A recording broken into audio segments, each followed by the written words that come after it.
Hello, everybody. It has been long since we have met, and because of some personal commitments, I couldn't post videos in the recent past. So today we have done a small workshop on chicken breast. So if we want to learn some ultrasound guided interventions, best is to do it first on a chicken breast because the muscles of the chicken breast is almost same as the human muscle when we see an ultrasound, and we can put some things inside and do the biopsy needle, see the position of the needle, tip of the needle, how we are able to access and reach the uh, lesion. So uh, basically, if we see an ultrasound, our needle tip, if we are able to put the needle inside and trace it till the lesion, then most of the job is done, even if it is an ultrasound guided injection, FNAC, or a biopsy. So, on most of the interventions, if you can show the tip of the needle, then the most of the intervention is done. So, there are usually two techniques by which we can do. That is an in-plane technique and an out-of-the-plane technique. In-plane technique, you can see the image here. So the first image is the in-plane and the second image is out of the plane. So I want to demonstrate those things. If you can see here, so what we are doing here is an in-plane technique. One of our doctor is trying to put the LP needle in an in-plane technique. She's almost positioned between 45 to 30 degrees with the probe in the longitudinal axis of the probe. So if we see this, there is a cavitatory lesion there, and I can see the entire length of the needle till I reach that cavitatory lesion, if you see. So that is possible, and see this. So this is possible when I am in the in plane. So in plane is like I'm almost parallel to that of the long axis of my probe. So as much parallel I am able to visualize the needle in its whole length.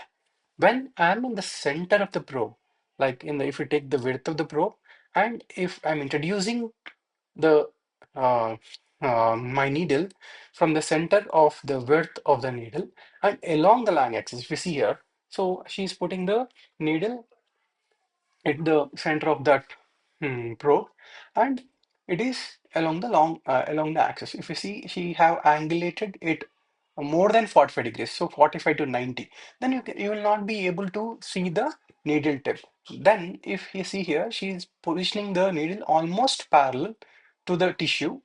Okay, so it's if we take from the tissue, it's almost 0 to 20 degrees. It is in between 0 to 20 degrees. So if we are going in that plane, that is an in-plane technique with an angle less than 45 degrees, then if you see here, yeah, if you see here, the length of the needle, the entire length of the needle can be visualized. So this is the in-plane technique.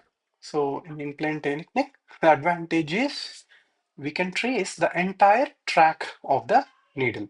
But can we can do it at any place, or we cannot do it?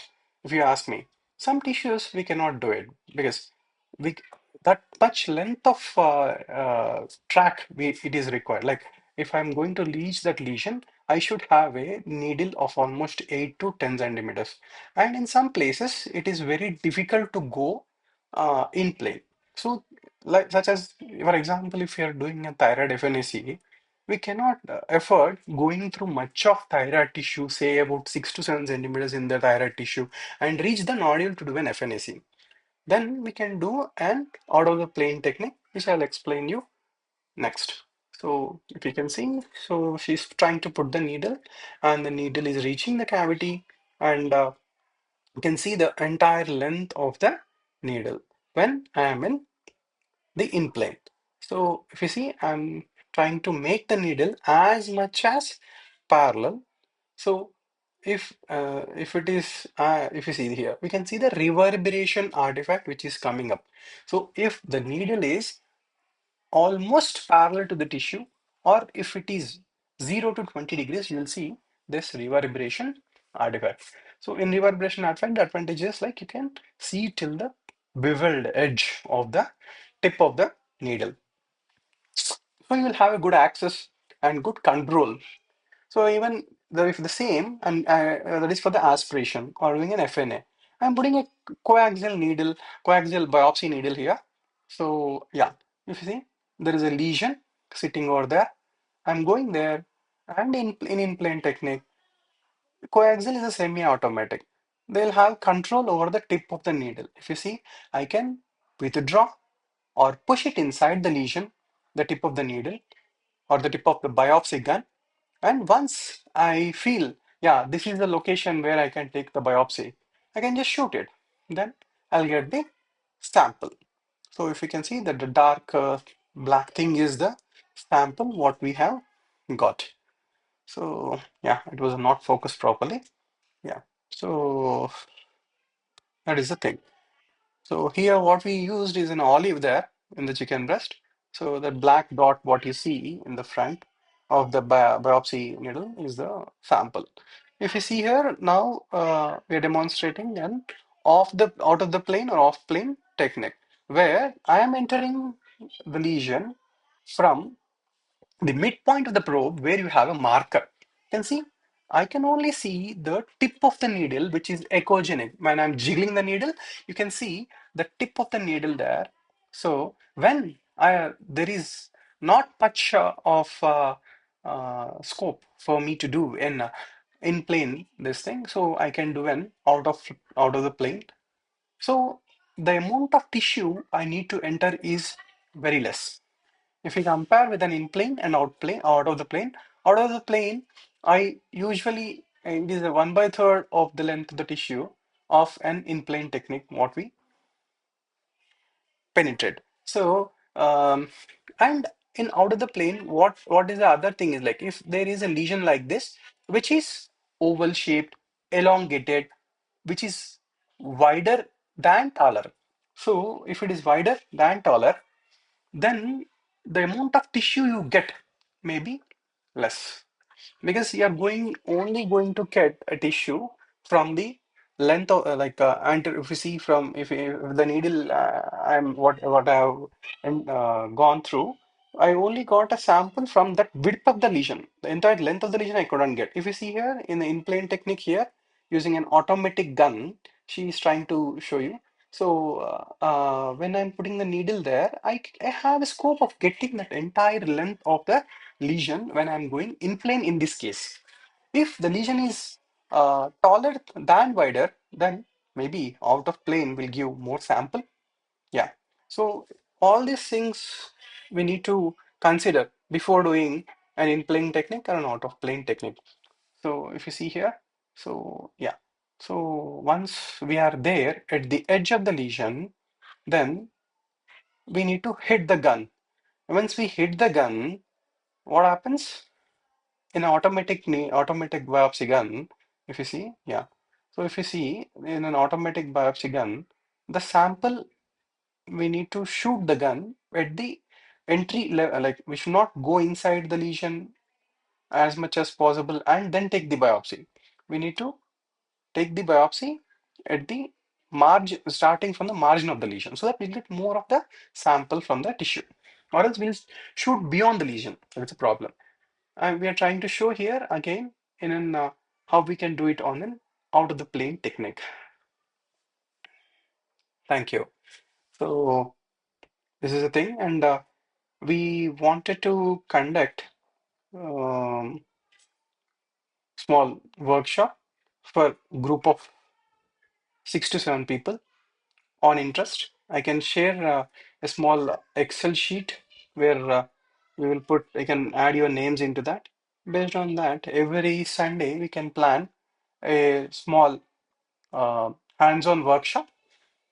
Maybe for next 4 to 5 weeks, we can do only basics like we can do on chicken breast, in plane, out plane technique, aspiration, biopsy. Then I'm going to put bit complicated, make the chicken breast more this thing. I'm going to place vessels there.